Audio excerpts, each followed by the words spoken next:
bill, then we have questions, and then we go to the second bill, then we have questions. Or yes, so we will be dealing with the bills individually. Once we are done with one bill, then we can go to the next one. All right, thank you for your guidance. Then we will begin with bill number 9, which is the Civil Aviation Authority Bill of 2024. And I will be presenting on that one. Yes, I'll start with the background of the bill. So this bill seeks to amend the Civil Aviation Authority Act number 7 of 2012 in order to enhance civil aviation safety and security, provide clarity on the manner and form of applications for certificates and licenses in aviation, provide for the transfer of the functions of the Civil Aviation Authority over a Zambian registered aircraft engaged in international navigation to a member state of the International Civil Aviation Organization, which is ICAO, and provide for matters connected with or incidental to the foregoing. Currently, the Civil Aviation Authority Act number 7 of 2012 is inadequate, as it does not provide for structures for cross-border aviation transactions, and does not provide for mandatory provisions in Zambian airports, radio services, meteorological services, and other air navigation facilities that facilitate international air navigation in accordance with the standards and recommended practices established from time to time. The bill, once enacted, will enhance Zambia's safety and security oversight in line with the Chicago Convention and ICAO standards and recommended practices. The bill will also prevent Zambia from being registered as having a significant safety concern during the ICAO audit, which is scheduled for August 2024, which is next month. We'll delve into the specific clauses of the bill and what the amendments will be providing for. Clause 1 provides just the citation of what the act will be. Clause 2 is pretty important because it seeks to amend the Principal Act by deleting the definition of permit and substituting the definition of Chicago Convention. This is because of the Air Services Act that was repealed by the Civil Aviation Act of 2016, and therefore in the 2012 Act, if it continues being there, it would bring about irregularities. So further, the deletion of permit is a consequential amendment to repeal the Air Services Act, which I've just spoken to, which is chapter 466 of the laws of Zambia, and transfer the provisions relating to air services permits under that Civil Aviation Act of 2016. Furthermore, the introduction of the definition of Zambia's civil aviation requirements is necessitated by the need to align the requirements of those that are promulgated by the Director General under Section 154 of the Civil Aviation Act 2016. Clause 3 is basically an amendment of Section 11 of the Act, that's number 7 of 2012, which is basically there just to enhance the functions of the Director General by including the responsibility to provide safety and security oversight over flight operations, airworthiness, air navigation services, and aerodromes, among others. Clause 4 seeks to amend Section 36 by the insertion of a new paragraph immediately under paragraph A, which requires the Director General to recommend to the Minister the issuance of regulations with respect to, among others, an aircraft flying or maneuvering within the territory of the Republic. Clause 5 seeks to repeal and replace Section 37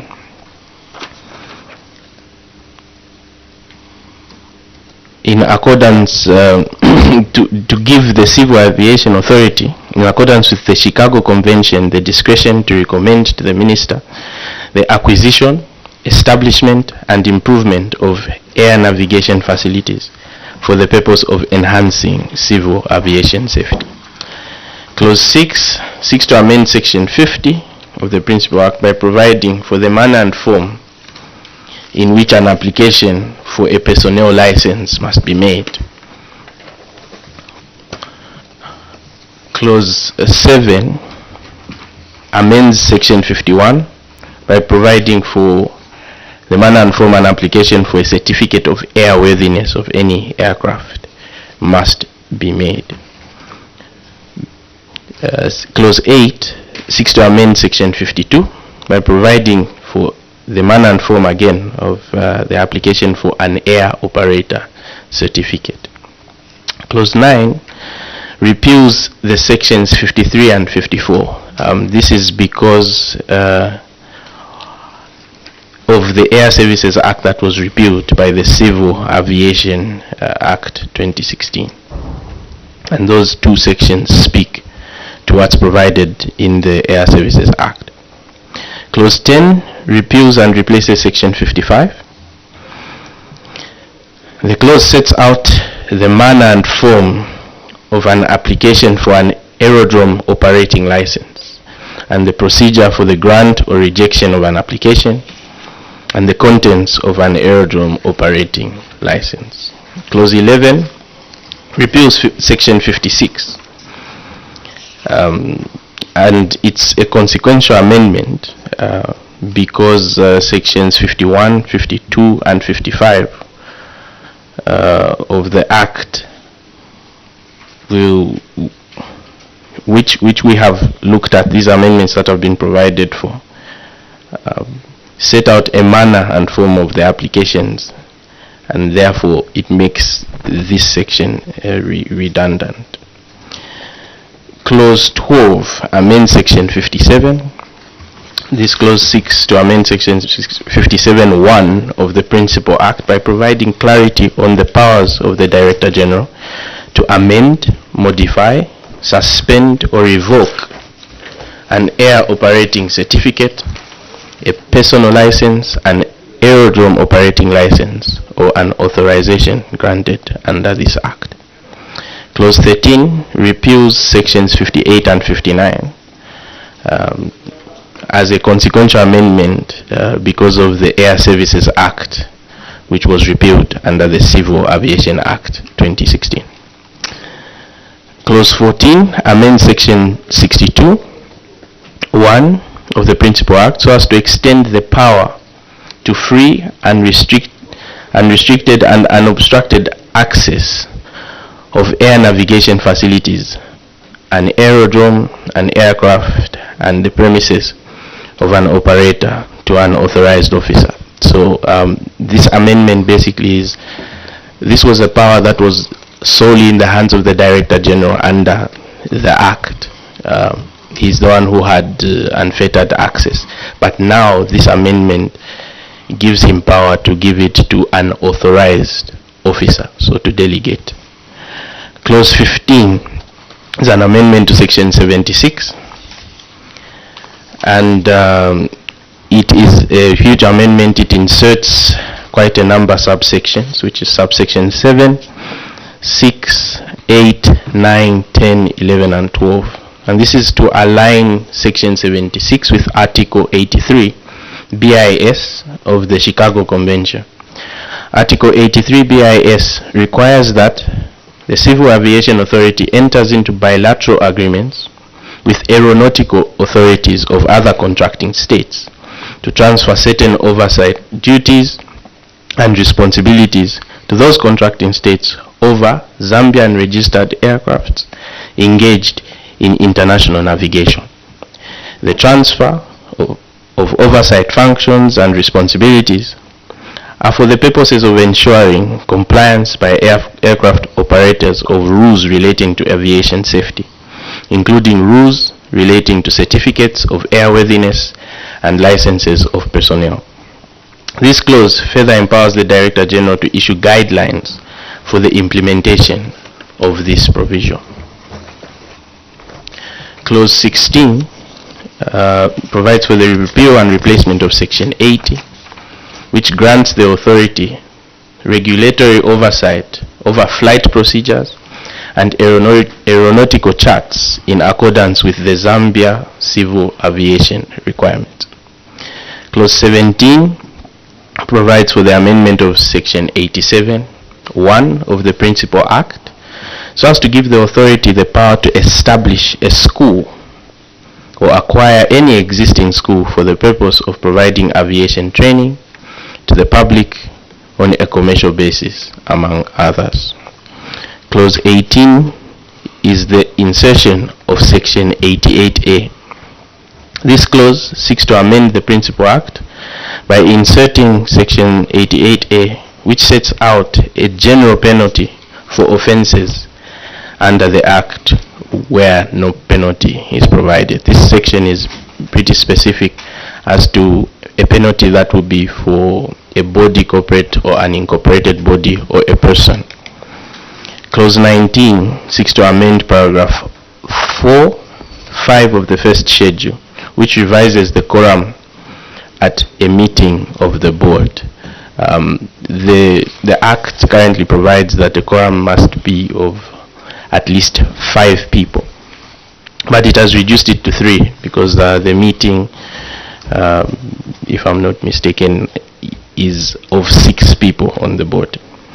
And lastly, clause 20 is the general amendment, which seeks it's a consequential amendment to repeal the Air Services Act under the Civil Aviation Act. Because of the repeal of the Air Services Act, which provided for permits, everywhere where permit is in the 2012 Act number 7, which is the Civil Aviation Authority Act that we are trying to amend, needs to be repealed so that we have harmony with the Civil Aviation Act of 2016. I beg to submit, Chair. Thank you so much, Council. We will request honorable members to ask questions, if any. We will start with Honorable Mpundu. Thank you very much, Chair. I'll go to this repeal of Section 55. One of the attributes of the law is that it should be fair. And now when you look at this Section 55, you'll find that the authority, there is more power that is being given to the Director General, whereby even if an application is rejected, there is nowhere where that person can appeal for that rejection. I seek your comment on that one, witness. Thank you. Thank you so much, Honorable Mtike. Thank you, Chair. I'm just probably a comment on the paragraph 2, where you are saying the Civil Aviation Authority is inadequate. Act number 7, 2012 is inadequate, that does not provide structures for cross-border aviation transactions and does not provide for mandatory provision in Zambian airports, radio services, meteorological services, blah, blah, blah, etc., etc. So I was just trying to find out how we compare with other, especially other regional aviation authority, and why also it is, you are doing it now instead of having addressed it probably some time back. Why the necessity to do it now? So I wanted just to find out what has prompted you to do it now instead of having dealt with these issues prior to this. Thank you. Thank you so much, Honorable Mtike. Witness, you may proceed to respond, and feel free to pass on any question to any of your support staff. Thank you so much, Chair. Thank you so much, Honorable MPs. With regard to the appeal process of the DG's decision to reject an application for a license, we have taken note. Honorable MP, thank you so much for bringing that to our attention. But I think I will answer both questions at once. So what these amendments are addressing are specifically this August audit.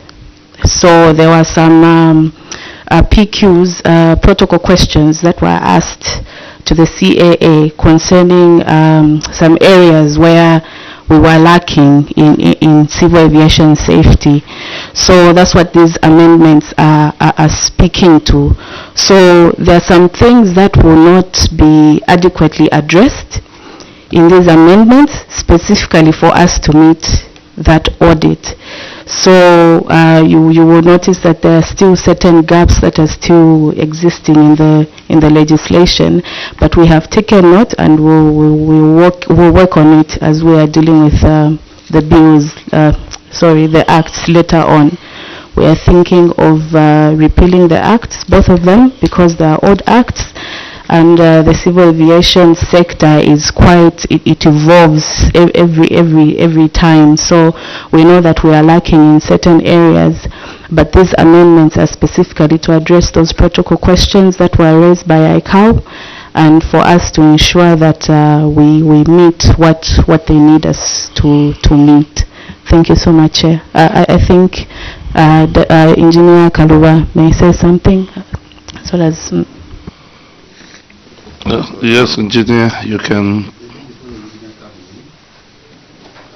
I just want to explain on Honorable Mpundu's question. Currently, what the law is the minister who issues the air services permit. So that was the concern by the minister to say, why should the permit come to me? If a person is aggrieved with my decision, where does that person appeal to? So the minister directed us to say, the Director General shall issue the air services permit, and the person that is aggrieved with the decision of the Director General can appeal to the minister. I think that can be taken into account. Thank you, Chair. Through you, Chair, of course that should come out in the law to say the appeal has to be through the minister. Thank you. Thank you so much. Yes, Engineer. Thank you very much. Just to add on to, I think, what was just mentioned, the clause that is being repealed and replaced is actually trying to get the Director General to issue operating licenses for aerodromes in line with the standards and recommended practices by ICAO. So as a signatory to the convention as Zambia, we signed that we will abide by the articles to the Chicago Convention. Hence, this replacement was to say the DG shall issue an aerodrome license in line with the standards and recommended practices, the international standards and recommended practices. But as he said, the DG issues. But I think within the law, I just wanted to just state, is the appeal process, because the appeal process when it's at the minister's level was quite limiting. Therefore, it brought it down to the DG to issue, and then the appeal can go higher. Thank you. Thank you so much, Engineer. Any further comments, Minister of Justice, Civil Aviation? Okay. Thank you so much. So we are done with this bill. We can get to the next one. Thank you, Chair. As guided, we are moving to consider the Civil Aviation Amendment Bill number 10 of 2024. As has been already established, I will start by looking at the background first. The bill seeks to amend the Civil Aviation Act number 5 of 2016 so as to enhance civil aviation safety by complying with the Convention on International Civil Aviation, which is the Chicago Convention, and the International Civil Aviation Organization, ICAO, standards and recommended practices, which will be referred to as SRPs. Currently, the Civil Aviation Act 2016 is inadequate in dealing with certain aspects of civil aviation safety, such as the prevention of the likelihood of collisions at an aerodrome between wildlife and aircraft. Additionally, the Act does not fully address the use of the Civil Aviation Authority (CAA) developed standards for aerodromes and airfields. The bill, once enacted, will enhance Zambia's civil aviation safety by enhancing the CAA's oversight, preventing civil aircraft accidents and serious aircraft incidents, and improving investigation capabilities in line with the Chicago Convention and ICAO standards and recommended practices. The bill will also prevent Zambia from being registered as having significant safety concerns, SSCs, during the ICAO audit scheduled for August 2024. The specific clauses of the bill. Under Clause 2, the amendment of Section 2 is what is sought of the Principal Act by the introduction of definitions such as non-onboard recording and Zambia civil aviation requirements. This will make the law easier to understand by citizens and those mandated to implement the law. Clause 3 seeks to repeal and replace Section 9 of the Principal Act so as to prohibit the operation of a place or building as a public aerodrome without a license issued by the authority and without the certification of an aerodrome operator. Clause 4 seeks to insert Sections 9A and 9B just under Section 9, which has been repealed and replaced, in order to provide the procedure for an application for certification as an aerodrome operator and an application for an aerodrome operating license. Clause 5 seeks to repeal and replace Section 10, which sets out the classification of aerodromes according to their purpose. Clause 6 amends Section 12 of the Act by subjecting the requirements for aerodromes and airfields to be used for air traffic operations and an aerodrome to be used for international operations to the Zambia civil aviation requirements, which have been provided for the new definition under Clause 2 or Section 2. Clause 7 seeks to amend Section 15 by introducing a new subsection, which is subsection 2, which prohibits an aerodrome operator from constructing a structure beyond the limits of the obstacle limitation surface that extends above a height determined by the authority, except with the consent of the authority. Clause 8 seeks to introduce a new section, which is Section 15A, immediately under Section 15, which will set out the safety requirements at an aerodrome for the purpose of ensuring aviation safety by minimizing hazards posed by wildlife and structures around the vicinity of an aerodrome. Clause 9 seeks to amend Section 51 by revising the functions of the Aircraft Accident Investigation Board so as to advance civil aviation safety. Clause 10 seeks to amend Section 52 of the Act by revising the powers of the Aircraft Accident Investigation Board in order to effectively perform its functions. The clause further enhances the powers of the Aircraft Accident Investigation Board, which include exercising unrestricted access to and control over information related to its investigations, and exercising unhampered access to the control over the scene of an accident in order to protect any aircraft or wreckage as well as the accident site against access by unauthorized persons, pilfering, or deterioration, or for any other reason that the Aircraft Accident Investigation Board considers necessary. Clause 11 6 to amend section 54 by giving the Director of Investigations the authority to institute civil aircraft accident and serious aircraft incident investigations. Clause 12 seeks to repeal and replace section 60 of the Act so as to empower the Aircraft Accident Investigation Board to use both on-board and non-on-board recordings obtained under the Act as it considers necessary in the interests of civil aviation safety. The clause further prohibits the Aircraft Accident Investigation Board from communicating or consenting to the communication of an on-board recording or non-on-board recording to any person who is not connected to the causes or contributing factors of a civil aircraft accident or serious aircraft accident or incident under investigation, or to the identification of accident deficiencies.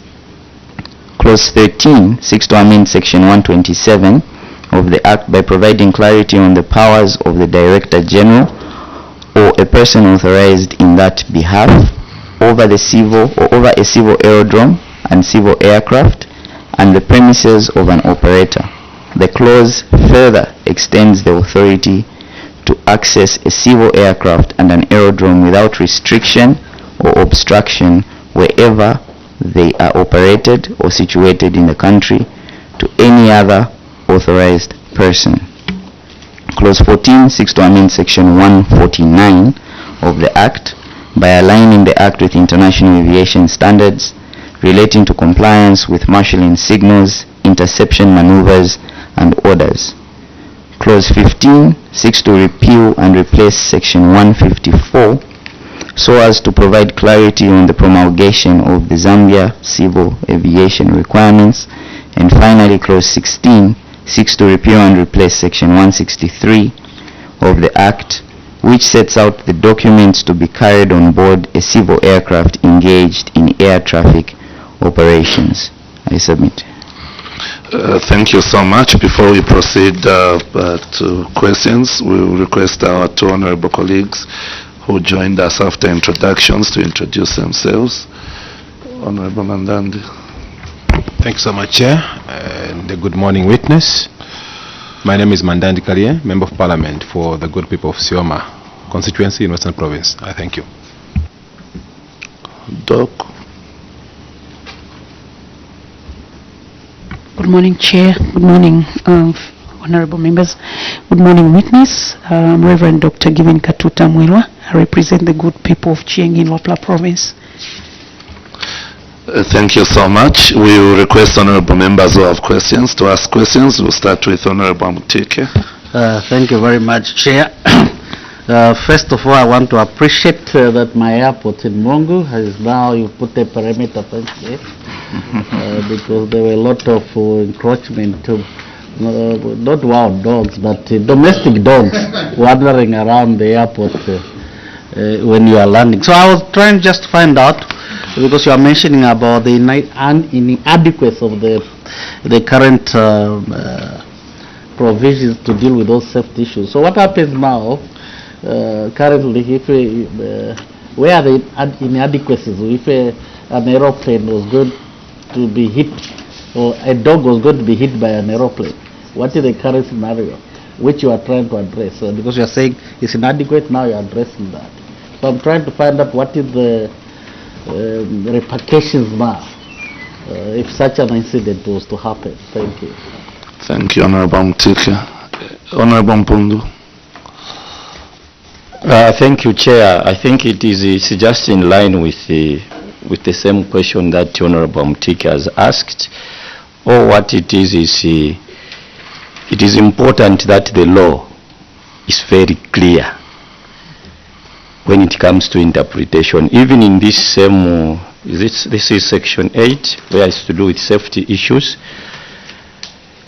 Let it be clear to say an aerodrome should always be fenced, because most of these aerodrome, like in our country, they are at least in the outskirts. So this wildlife we are talking of, definitely you expect them like the Livingstone, you expect them all over. So it is important that we are just on point. The law is supposed to be very clear, not to be using these terms of saying reasonably practicable. No, the law is supposed to be clear. Thank you very much, Chair. Thank you so much. May I also take advantage, since the Civil Aviation Authority is equally here. I just wanted to find out, of course we understand that we are sitting today because of an audit and we are trying to respond to an audit query. I wanted to find out, away from these audit queries that we are trying to amend, has the authority taken interest to do benchmarkings with other countries that are doing well in the aviation sector? For example, the South African Civil Aviation Authority, the Kenyan, and so on. And besides this audit query that we are responding to, did we go further in taking advantage to make sure that if there were any such issues that we were lacking, they are also looked into and included in these amendments that we are doing? Thank you.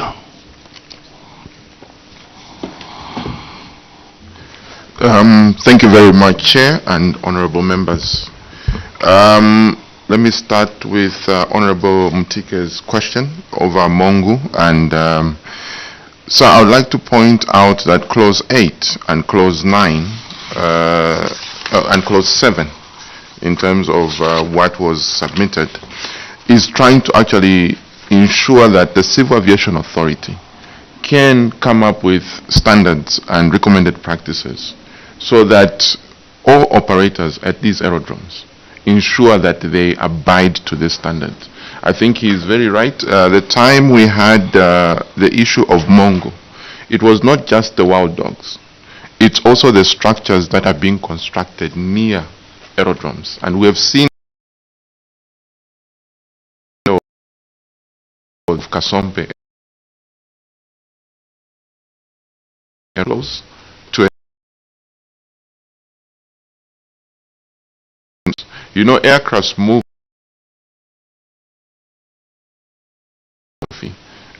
where because of an excursion of an aerodrome. So when we put up Clause 7, the amendment of 15, in terms of structures being constructed near an aerodrome, we are saying unless that structure is cleared by the authority, it should not be constructed near the airport.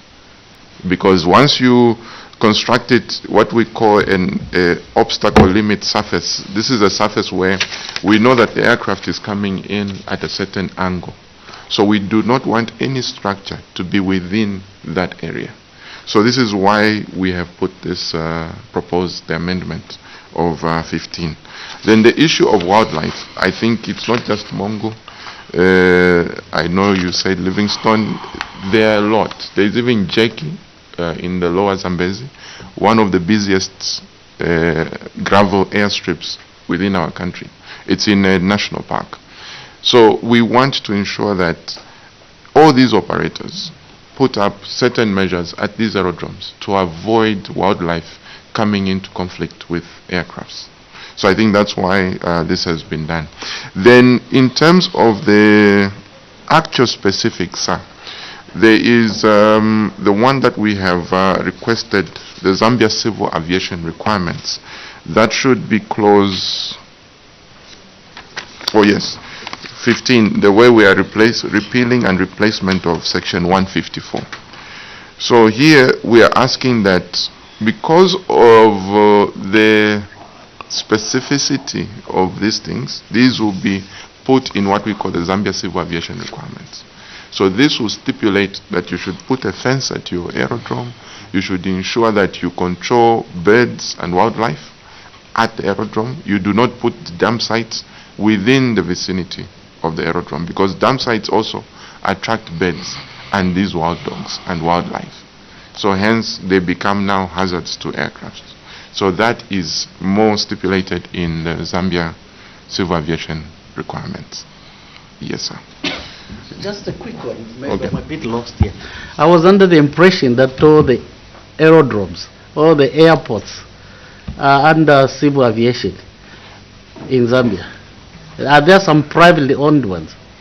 Because you are referring to say you want the operators Yes. to make sure that they comply with the standards. So I thought it is you yourselves who should comply with your own standards. Okay. Any All right. No, thank you. So the Act has brought about the Civil Aviation Authority, who are the regulators of the industry. So our role is to regulate the entire civil aviation industry, meaning all aerodrome operators, all aircraft owners and operators, training schools that are engaged in civil aviation courses. We regulate, so we come up with the standards. I know some people call us the rats of the air, but we come up with the standards and ensure that the industry complies.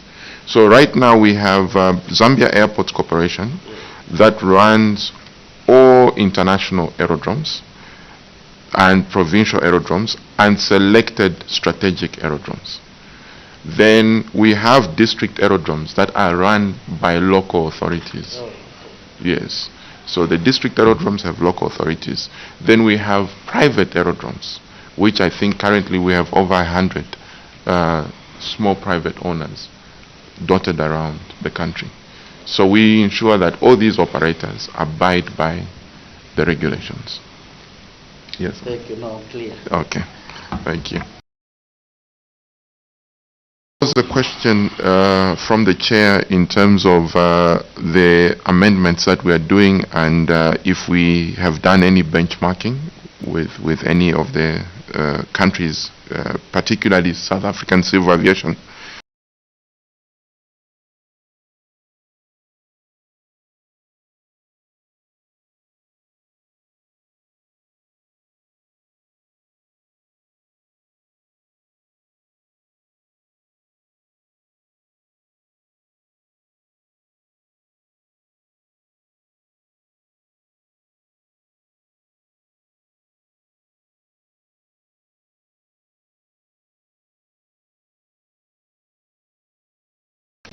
To say, apart from the audit that is coming, we still need to enhance how we do aviation. And to that effect, this year, we have had, and currently I would like to report, we have the South African Civil Aviation Authority on ground right now, assisting us.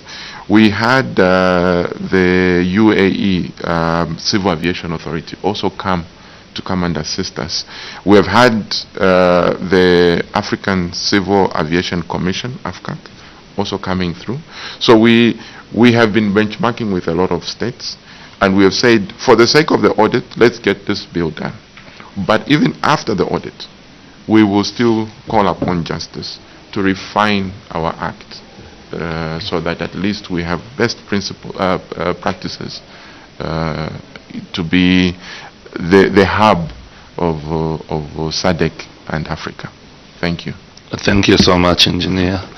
Yes, Council. Just a brief background on the airdromes.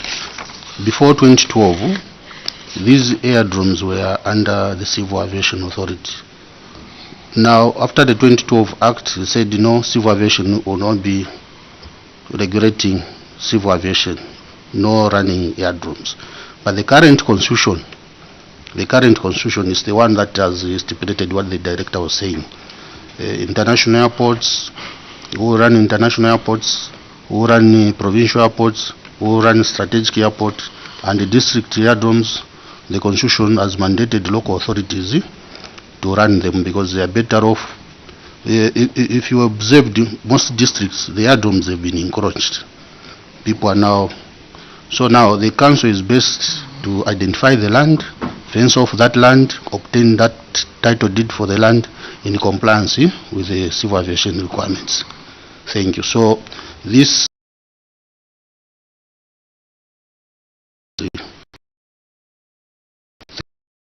Thank you.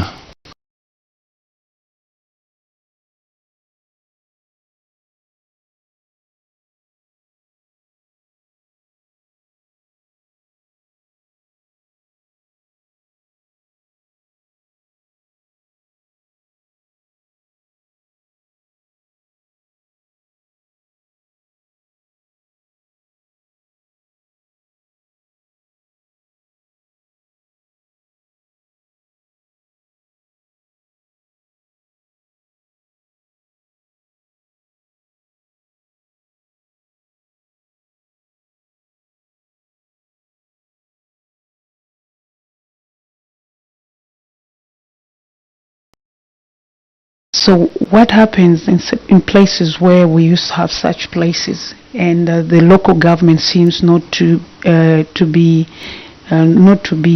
fully in charge? Some of these places have been even encroached, just like Kasompe. Thank you, Chair. Thank you. Yes, Engineer. Thank you very much. Thank you very much, Honorable, for that question. Just a brief also on what Council had put up. In 2019, as part of the issue of devolving the running of these aerodromes to the councils, because when in 2012 these were under the Ministry of Transport. So in 2019, after the amendment of the Constitution in 2016, part of the decentralization was to ensure that aerodromes are run by local authorities. In 2019, the ministry went about decentralizing the operations of these local authority of the aerodromes. Now, as you rightfully said, most of them have been encroached. Most of them, the local authorities have yes. So we have been engaging the Ministry of Transport together with the Ministry of Local Government to find ways and means of supporting local authorities to maintain these aerodromes, because they are key strategic infrastructures. I think you are aware that, like in Pika, that aerodrome is used mostly even by flying doctor services, because when you have an emergency within that area, the aerodrome is the quickest way of getting somebody out of there into Lusaka. Yes, sir. Okay. So it is very, very important, I think, out of this discussion, that we will still continue knocking on the Ministry of Local Government to see how best they can assist in terms of ensuring that these aerodromes are maintained in accordance to our standards. So that, I think that's what I would. Yes, Rav. Sorry, I think maybe I've gotten what the engineer has just said. Maybe what was at the back of my mind, I didn't say it. What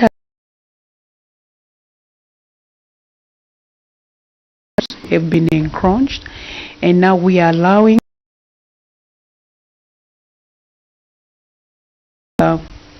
helicopters, Zambia Zambia doctors, is it flying services?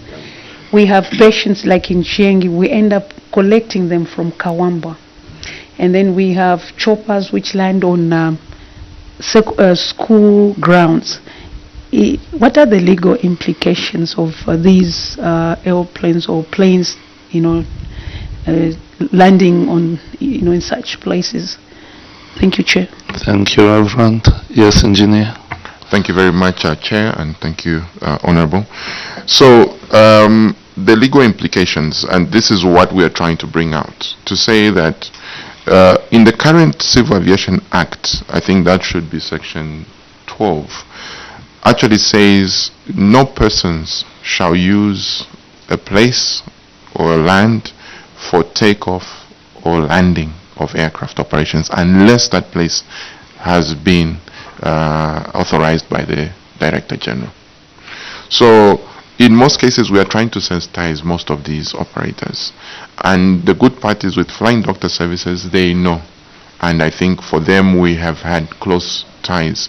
Whenever they want to fly in, I think that's why even in Chiengi, Kawamba, the airstrip is still okay.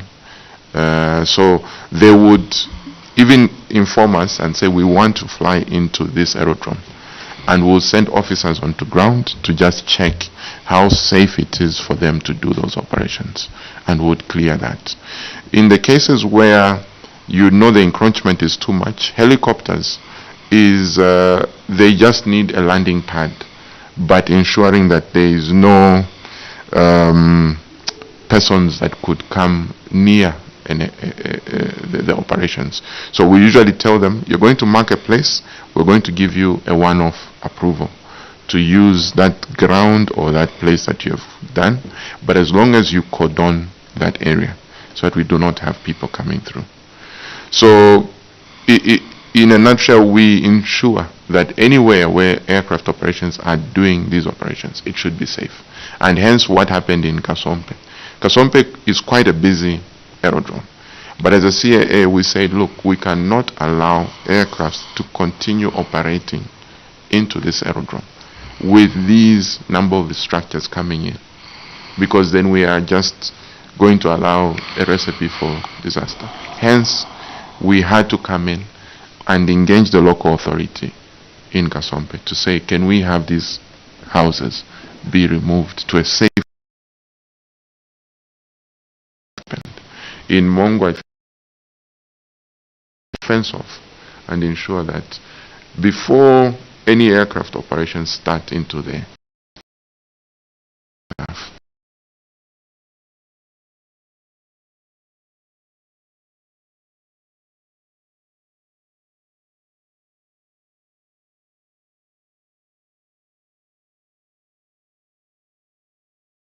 Okay, honorable members, any more questions? Ministry of Justice, Civil Aviation Authority, if there is any other comment, feel free. Okay, no, thank you so much for the brilliant submission, Minister of Justice, and for the able answers that you've given us from Civil Aviation. We are extremely humbled and grateful as a committee, and we wish you all the best. Thank you. Also allow me to withdraw the immunity before you leave. You are now on your own. Thank you very much, Honorable Chairperson. Thank you very much, Honorable Members. Thank you. Have a good day.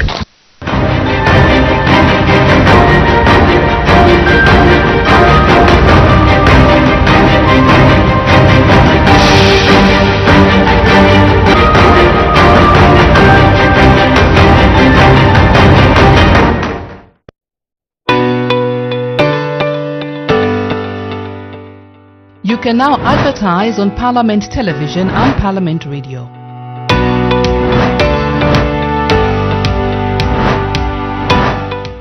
For more information, call 0977 854102 or 0977 536487. Parliament Television, bringing Parliament closer to you. This month on DSTV Compact,